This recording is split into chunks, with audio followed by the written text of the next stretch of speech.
Alors ici François Poisson pour Télécœur à Victoriaville. Je suis en compagnie de Julie Courtois qui est chargée de projet à la Calax Unis vers toi. Bonjour. Bonjour François, comment ça va? Ça va bien? Et là, j'aimerais comprendre comment ça marche. Une Calax? Un Galax. Un Calax parce qu'on dit un centre. Un centre d'aide et de lutte aux agressions à caractère sexuel. Comment ça marche? Ben, nous autres, dans le fond, au Calax Univers Toi, on couvre les MRC de l'Érable, Arthabasca et Bécancour. Donc, on a un bureau chez vous à Bécancour ou chez nous à Bécancour. Et puis, on accueille toutes les victimes et les survivants, survivantes d'agressions à caractère sexuel, que ce soit passé, que ça vienne juste d'arriver, la personne appelle chez nous, prend rendez-vous, il y a une évaluation qui est faite, comme un rendez-vous d'accueil, c'est très sympathique. Puis après ça, ben, on rencontre la personne en rencontre individuelle aussi longtemps qu'elle en a besoin. Puis après, on a des groupes qui sont disponibles, groupes de soutien, groupes de cheminement. On a aussi Journal créatif qui aide les gens là, à aller chercher le côté moins rationnel puis exprimer des émotions auxquelles on n'a peut-être pas accès là, dans notre rationnel. C'est le topo, grosso modo. Comment ça fonctionne le journal créatif? C'est comme un journal intime ou partagé ou C'est un journal intime, mais où est-ce qu'on gribouille, où est-ce qu'on écrit, où est-ce qu'on colle. On n'a vraiment pas besoin d'être un artiste chevronné pour faire ça. C'est vraiment une libération au niveau là, des émotions. On a des groupes de journal intime pour les gens qui ont été victimes. Puis on se le fait demander évidemment pour la population en général. Fait qu'on l'offre aussi pour les gens qui veulent juste découvrir ça. Et là, j'ai noté que tu parlais de survivante, survivant, et le nom de votre Calax est passé de Universel à Univers Toi pour être plus inclusif.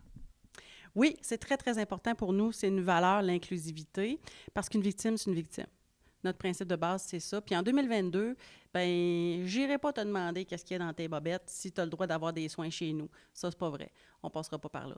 Donc, ça a causé un peu de vague dans le mouvement des Calax, mais on est là, puis nous autres, on est très contents d'avoir pris cette décision-là. Mais comment ça se reflète au niveau des gens que vous aidez, là? Il doit quand même avoir malheureusement une bien plus grande proportion de femmes. Il y a une plus grande proportion de femmes. On a des personnes non binaires, on a quelques hommes aussi. Euh, Évidemment, oui, il y a une majorité de femmes. Ce que ça change, le univers toi versus le univers elle, je le vois beaucoup par rapport aux jeunes. Moi, je fais des sensibilisations dans les écoles. Fait que toutes les écoles de nos territoires y ont accès à des sensibilisations de secondaire 2 à secondaire 5. On a un thème par année.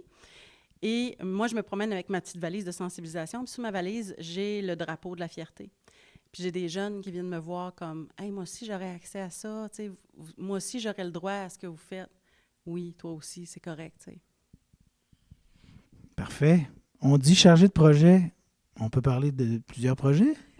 Oui, oui, oui. Ma responsabilité principale, c'est les sensibilisations dans les écoles. Je m'occupe pour l'instant encore des réseaux sociaux, mais là, on va avoir de l'aide qui s'en vient pour septembre.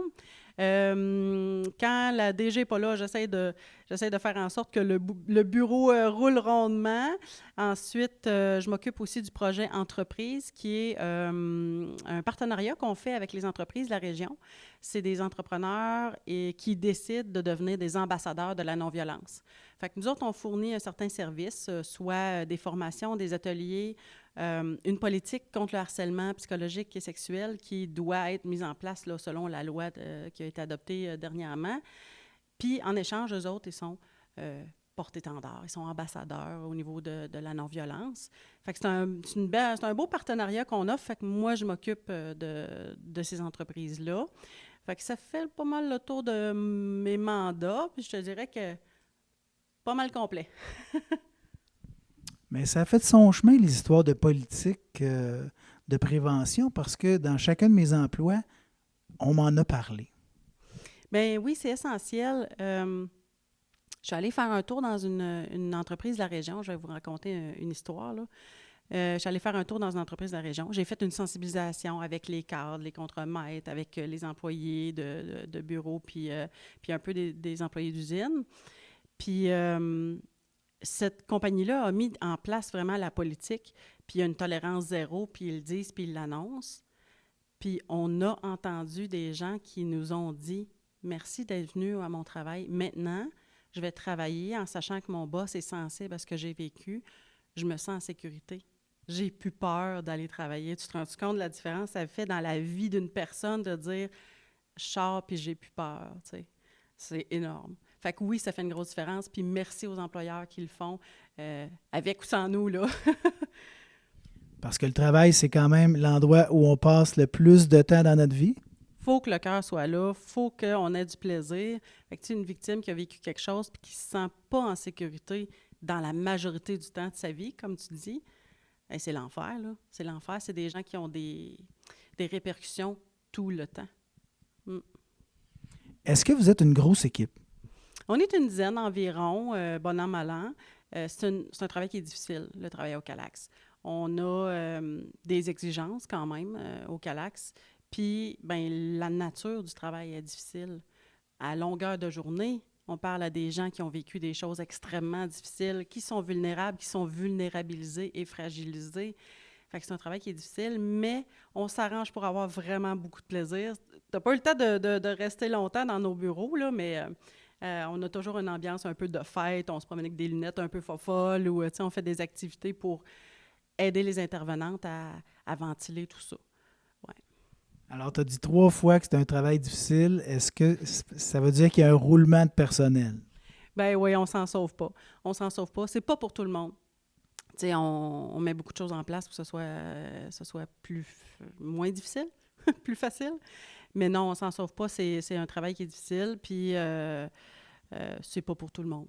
Fait que des fois, il y a des gens qui arrivent avec les meilleures intentions du monde, puis au bout d'un moment, ils disent « ben là, écoute, moi, j'en peux plus, là, je suis plus capable. » C'est correct. Puis on est dans une situation comme ça aussi, hein? La pénurie de main-d'œuvre, ça touche tout le monde. Nous autres, on est très chanceuses parce que les gens, même s'ils quittent, ils ont aimé ça, passer chez nous. Mais c'est ça, effectivement. Oui. C'est le genre d'emploi où ça prend quelqu'un d'empathique. Alors, quelqu'un d'empathique, c'est comme une éponge d'émotions. Puis là, on les met en contact avec des histoires d'horreur. Oui, exact. Exact. Non, non, il y a pas moyen de s'en sauver. On organise, évidemment, on a une directrice clinique qui est exceptionnelle, extraordinaire. C'est une femme immensément inspirante. Ça fait 16 ans qu'elle est au Calax. Puis elle aide beaucoup notre équipe d'intervenantes à se grounder, à ventiler, à aller de l'avant. Donc ça, on met ça sur pied. Puis on a, par exemple, ben là, c'est comme un scoop, là. Mais au mois d'août, on va comme lancer la saison 22-23. Puis on va organiser un après-midi d'activité avec nos intervenantes. Tu sais, c'est le genre de mesures qu'il faut mettre en place pour bien prendre soin de notre équipe, parce qu'il faut que ça fasse partie du contexte de travail. Est-ce qu'on peut la nommer, la personne exceptionnelle qui vous aide, pour lui rendre hommage? Oui, c'est Mme Lise Alix, on l'aime d'amour, puis elle est extraordinaire. Malheureusement, bien, heureusement pour elle, elle prend sa retraite en mars prochain, mais on a été vraiment, puis on continue d'être choyés qu'elle soit dans notre équipe, là. Mais toi, tu fais ce travail-là depuis combien de temps? Moi, j'ai commencé, ça va faire 1 an et demi. Oui, 1 an et demi que je suis là. Ton parcours auparavant? T'as combien de temps? On schématise, là. OK. J'ai commencé la première partie de mon parcours en enseignement. J'ai un bac en histoire. Après ça, j'ai bifurqué dans le monde des affaires. Ça fait que la deuxième partie de mon parcours, grosso modo, là, coordonnatrice aux ventes pour différentes sortes de compagnies. Puis après ça, j'ai décidé de travailler pour moi. Fait que j'ai gardé l'aspect coordonnatrice aux ventes, mais comme une adjointe virtuelle, si tu veux, mais spécialisée en vente. Puis c'est là où est-ce que la DG du Calax, dans ce cadre-là, elle m'a rencontrée parce qu'elle a fait du coaching à l'extérieur de son travail de direction. Fait que moi, je l'ai engagée comme coach à ce moment-là. C'est là qu'on s'est connus. Puis elle m'a dit « J'ai besoin d'une fille qui a ta gueule pour venir travailler avec moi au Calax. Ça te tente-tu? » Puis moi, je l'aime aussi, elle d'amour, Mme Lise Lacouille. Fait que j'ai accepté, puis je suis vraiment contente. Malgré que c'est difficile, c'est un très, très beau milieu. Et là, je ne sais pas si tu vas vouloir en parler, tu m'en as glissé un mot tout à l'heure avant l'entrevue. Tu es aussi une auteure. Oui! Bien, en fait, j'ai suivi les traces de ma mentor, puis j'ai fait mon cours en coaching. Fait que moi aussi, je fais du coaching parallèlement avec... en fait, j'ai jamais laissé tomber ma compagnie que j'ai fondée, là. Je suis au Calax une vingtaine d'heures par semaine, puis donc je compense avec ma compagnie. Puis dans ma compagnie, je fais du coaching. Et j'ai, au travers de tout ça, écrit mon livre qui parle de mon parcours sur l'anxiété. Donc, ça s'appelle « Elle ira bien pour toujours, Grand Loup ». Et c'est mon chien qui raconte ce qu'il voit, les comportements que j'ai, puis tout ce qui se passe, puis qui voit les changements qui se passent. Et par rapport à ça, moi, j'écris les chapitres qui sont plus explicatifs. Donc, c'est quoi que j'ai eu, puis comment je m'en suis sortie, puis ainsi de suite. Fait que c'est vraiment à la fois un récit un genre de « je vous partage mes astuces ». Je ne suis en rien une professionnelle de la santé, là, tu sais, c'est pas comme un docteur qui écrit un guide, là. Fait que c'est un beau petit livre disponible sur Amazon. Sinon, vous pouvez le demander en librairie, puis on va se faire un plaisir d'aller le livrer là-bas. Est-ce que c'est le premier d'une série? Bien, il y en a un deuxième qui mijote, mais je ne suis pas certaine qu'il va voir le jour. Par contre, il y a des romans, plein de romans qui s'en viennent. Ce ne sera pas toujours le chien qui parle, là. Non, non, ça ne sera pas toujours le chien qui parle, mais je vais te dire, c'est une formule vraiment appréciée. Les gens aiment beaucoup ça parce que ça dédramatise beaucoup, puis tout le monde aime les chiens. C'est vrai. Les chats plus, mais les chiens aussi. OK. C'est quoi le regard d'un chien par rapport à... comme procédé là, littéraire, là, dans le regard d'un chien, qu'est-ce qui vient changer dans le regard d'un chien par rapport à celui d'un autre humain? Parce que ça aurait pu être le chum aussi qui constate ce qui se passe. C'est une très, très bonne question. Le chien, il n'y a pas de filtre. Il voit ça dans sa vie quotidienne, que avant, elle faisait ça, puis là, maintenant, elle fait ça de même. Fait que il n'y a pas d'interprétation. C'est comme s'il décrivait un film sans y attacher quoi que ce soit. Le chien ne va pas non plus chercher d'explication.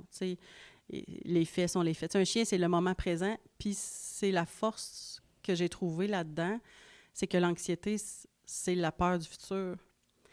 Le chien, c'est le moment présent. Fait que, le chien, c'est comme j'oserais dire, l'aboutissement ultime de l'anti-anxiété. T'sais. Là, on est bien gros dans le symbolique, là. Mais, c'est ça.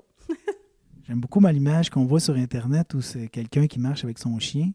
Puis là, dans la tête de la personne, là, tu vois toutes ses aspirations, tous ses rêves, tout ce qu'elle veut faire. Puis l'équivalent dans la tête du chien, c'est le moment qu'ils sont en train de vivre. Mm-hmm. Ah oui, vraiment, vraiment. C'est ça leur magie, eux autres. Là. Je te dis pas que les chats ne sont pas dans le moment présent. Non, j'ai 2 chats aussi. J'adore les chats. J'aime beaucoup leur confort. Puis... Mais le chien, leur magie, c'est vraiment le sans-filtre, le moment présent, la pureté. C'est pas mal. Moi, je pense d'ailleurs qu'on devrait tout laisser le contrôle de la terre aux chiens. Ça irait bien. Et peut-être se servir davantage de la zoothérapie, parce que tu es des gens poqués, là, qui, avec un animal, des fois, ça fait un grand bien. Mais bien sûr, d'ailleurs, au Calax Univertois, on a des chiens et on a même un poisson. Voyons donc, comment se nomme-t-il? Edgar, le poisson. Fait que, ouais, on a le beau Edgar. Sinon, on a Zaz, Daisy, Dexter et des fois Poppy qui viennent faire leur tour pour aider les gens. Ça fait une différence extraordinaire. Ça vient un peu comme le journal créatif où ce que les gens vont déconnecter du rationnel. Puis là, ils voient la petite Daisy, là, écoute, elle est cute, là, c'est un petit bichon qui manque des dents, puis elle est d'une cutitude incroyable. Puis là, quand les gens vivent des émotions, elle vient les voir, puis là, elle gratte un petit peu comme ça. Fait que, tu sais, là, tu peux te laisser aller avec elle, elle ne te jugera pas, elle t'aime inconditionnellement. Alors oui, les animaux sont présents au Calax et on voit le bienfait de leur présence, là, quotidiennement. À quelle fréquence? Quotidiennement? Bien, on a un chien presque tous les jours. Oui. Ouais. Ça, c'est relié à un organisme ou une compagnie ou parce qu'ils ne couchent pas ici, les chiens, là. Non, c'est les chiens des intervenantes. On a presque tous des chiens. Puis, tu sais, comme moi, j'en ai 2. J'en ai un qui ne pourrait pas faire ça, mais j'ai mon gros Dexter qui a écrit le livre avec moi, lui, il est très, très bon pour faire ça. Fait que c'est ça, c'est les chiens des intervenantes. Ça a commencé qu'on avait une intervenante que je salue, qui s'appelle Maryse. Elle avait des chiens Mira. Fait qu'elle, elle les traînait partout. Puis, on se rendait compte que crime, ça fait vraiment du bien. Ça fait que ici, ben, dans la plupart de nos bureaux, on a le droit d'avoir nos animaux de compagnie. Donc, la DG nous a dit, les filles, on amène nos chiens parce que oui, les gens... Puis, tu sais, là, c'est pas complété, là, mais on a un avertissement. Si vous n'avez pas des chiens, on appelle avant. Mais la plupart du temps, c'est vraiment bien, bien accueilli. Puis l'avantage que ce soit vos chiens par rapport à des chiens Mira, c'est que les chiens Mira, on n'est pas censé trop interagir avec eux. Ça dépend. Elle était en famille d'accueil avant qu'ils soient comme entraînés pour ça. Fait que c'était correct d'interagir. L'avantage que ce soit nos chiens, c'est qu'ils obéissent bien, tu sais, sont familiers. Quand ça fait 2-3 fois que tu les amènes, ils sont comme chez nous, là, tu sais. Fait que ça, c'est un bel avantage. Puis on a une belle variété, là. Tu sais, mon gros Dexter, c'est un gros husky qui a l'air d'un loup. Puis Daisy, c'est un mini bichon qui a l'air d'une mop, là. Fait que, il y en a pour tous les goûts. Est-ce qu'Edgar couche au bureau? Oui, Edgar ne voyage pas. Edgar, le poisson, a tous ses soins et tout ce qu'il lui faut au bureau. Parce qu'en voiture, ça peut être dangereux pour Edgar. Non, c'est ça. On voit quand même à la sécurité de nos alliés. Fait que ça, c'est original. Je veux dire, ça fait combien de temps? Puis est-ce que c'est un modèle qui va se répandre? Si vous en parlez, est-ce qu'il y a d'autres Calax qui pourraient commencer à utiliser ça? Bien, c'est une bonne question. Je ne verrais pas pourquoi non, à part des allergies, là, mettons, là, quelqu'un qui a des allergies, mais autrement... c'est vraiment le fun. Puis je te dirais, quand je fais des sensibilisations dans les écoles, je présente nos animaux. Puis il y a des jeunes qui viennent nous parler par rapport à ça, tu sais, parce qu'ils veulent venir voir les chiens, tu sais. Fait que, tu sais, nous autres, c'est correct, tous les moyens sont bons. Si tu es une personne qui a souffert quelque chose, bien, si c'est le chien qui te convient de venir nous voir, c'est parfait, tu sais, viens nous voir. Là, on vient de traverser une pandémie. Ça a été difficile pour bien des catégories de gens. Chez vous, j'imagine qu'il y a eu une demande exacerbée. Vraiment. Ah oui, vraiment. En fait, la violence a été justement exacerbée, comme tu le dis si bien. Puis ça inclut les violences sexuelles, ça inclut beaucoup les violences conjugales. Oui, on a eu plusieurs demandes. Moi, le staff a plus que doublé dans l'1 an et demi que je suis là. Fait que beaucoup plus de demandes. La bonne nouvelle, c'est que les jeunes, on n'a pas de statistiques là-dessus, là, mais on voit la tendance qu'ils dénoncent beaucoup plus. On ne va jamais forcer une victime à dénoncer ou à faire une plainte. Mais eux autres, ils ne veulent pas que ça se répète, fait qu'ils vont faire les plaintes tout de suite. Fait que ça, au niveau des jeunes, c'est vraiment intéressant parce que la personne, l'agresseur, va continuer s'il ne se fait pas prendre, s'il ne se fait pas dénoncer. Puis il va continuer, puis ça va rarement aller en diminuant les gestes qu'il pose, là.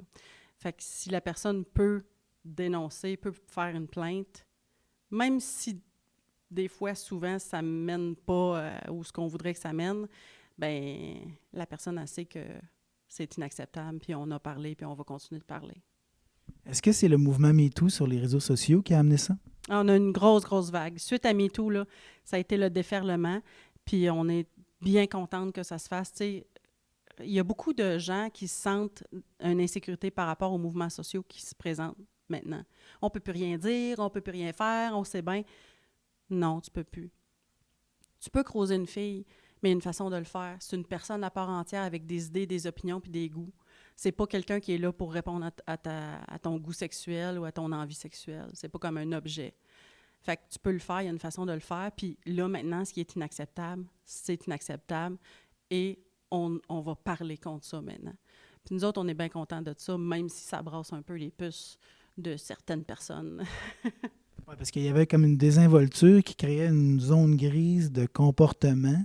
Puis là, on a peut-être une conscientisation de fait dans le prendre soin, tu sais. Des choses que, nous, ça ne nous enlève rien si on ne les fait pas. Bon, il y a des mots qu'on emploie, il y a des mots... D'ailleurs, on se rend compte qu'il y a des mots qui disparaissent tranquillement. Puis, c'est bien parce que c'était des mots qui pouvaient blesser. Puis, on les entend pratiquement plus. Donc, il y a peut-être un chemin de fait. Oui, vraiment. Vraiment, je reviens à mes sensibilisations dans les écoles parce que, puis tu sais, parce que c'est les jeunes puis sont l'avenir, là. Ils ont vraiment une belle conscience de ce qui se passe puis de ce qui est acceptable, plus acceptable, puis comment ça blesse, malgré la pandémie, malgré qu'ils ont été comme en confinement pendant 2 ans de leur jeunesse, là. Ça, on le constate aussi. Mais, ouais, ils ont vraiment cette conscience-là, puis je trouve ça bien. Je trouve ça bien parce que j'ai vraiment confiance aux nouvelles générations. Malgré tous les défauts qu'on peut leur trouver, là, je pense qu'ils sont là pour faire un monde meilleur, pour vrai. Là. Ils ont une belle... ils n'ont pas envie d'accepter n'importe quoi parce que quelqu'un leur dit que c'est de même, ça marche. Tu sais. Fait que... espoir dans le futur. Puis qu'est-ce qu'on peut voir comme conséquence moins heureuse du confinement chez les jeunes? Bien, il y a un certain retard au niveau de la maturité, au niveau de l'empathie. Tu sais, tout ce qui est relations sociales, c'est plus difficile, c'est plus ardu, c'est plus laborieux de leur faire comprendre toutes les ramifications de ce qu'ils peuvent dire, par exemple, en ligne, que, tu sais, que ça a des impacts. Mais sinon, ça serait la chose majeure. Là. Les directions d'école, quand ils me parlent, souvent, c'est ça. Là, mettons, il y avait une direction d'école l'année passée qui me disait qu'elle était un petit peu préoccupée parce que là, elle dit, mes secondaires 5, ils n'ont pas la maturité pour s'en aller au cégep actuellement. T'sais. Fait que comment ça va se dealer, je ne suis pas certaine. Mais, heureusement, on a des institutions, des organisations qui sont conscientes de la situation puis qui mettent des choses en place aussi là, pour ramener tout ça dans le bon ordre. Donc, ça devrait bien aller. Quand il ne manque pas de ressources, parce qu'on est confronté aussi à ça, pénurie de main-d'œuvre, des gens à bout de souffle parce qu'il faut faire plus avec moins, tout ça. Fait que, on a vu que notre système de santé était vulnérable. Souvent, le milieu communautaire vient pallier aux lacunes. Puis c'est toujours se battre pour des ressources. Là, vous me dites que l'équipe a augmenté. Bien, je suis content parce que c'est pas nécessairement un son de cloche qu'on reçoit souvent. Oui, bien, j'aimerais ça être contente aussi. Idéalement, je te dirais, non, nous autres, on n'a plus besoin d'intervenants. Mais, oui, non, effectivement, bien, ça, c'est le bravo à notre DG qui a su vraiment tirer son épingle au niveau du financement. C'est une femme extrêmement créative qui a beaucoup d'idées. Puis, oui, on est choyé là-dessus. Puis, c'est pas un son de cloche que vous allez entendre souvent en communautaire, effectivement. Bien, tant mieux. Tant mieux parce que, à vous entendre, je suis convaincu que vous aidez beaucoup de gens et de la bonne façon. Donc, je souhaite de continuer longtemps dans cette mission-là. Est-ce qu'il y a des choses dont on n'a pas parlé qu'il faudrait dire? Ah, ben non. On vous attend à nos bureaux de Bécancour si vous avez besoin. On est vraiment là pour vous. C'est gratuit, c'est confidentiel. Un petit coup de fil, puis on s'arrange pour vous aider à reprendre le contrôle de la vie. Bien, merci pour ce que vous faites. Merci pour cette entrevue. Merci à toi.